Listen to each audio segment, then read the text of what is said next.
Thank you. Dear St. John Ervine, I did not believe that any mortal man could waken my sense of humor in communicating the news of the loss of your leg. But your chaplain has achieved that feat.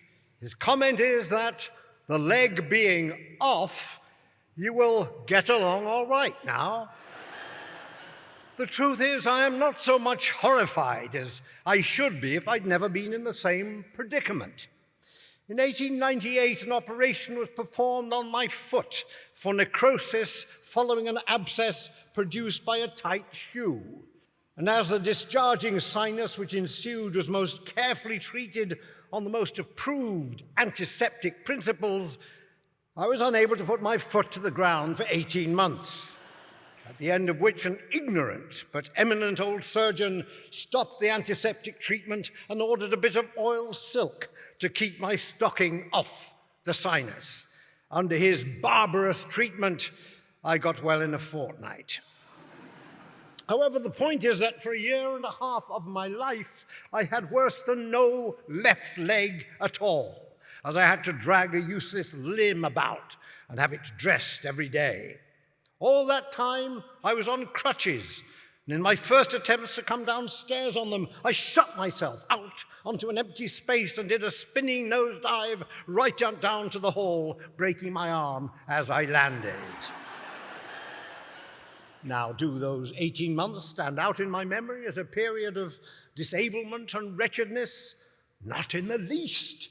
On the contrary, they match in so perfectly with the rest of my life that I recollect the crutches and the being tethered to a radius of half a mile or so on foot as purely external facts, nothing like so unpleasant to recall as the tethering to Dublin and to an office or to a school or to the first 20 years of my career.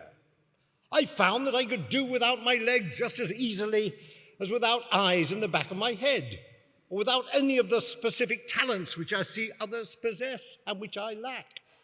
I got on without the leg just as well as my wife got on without being able to write plays.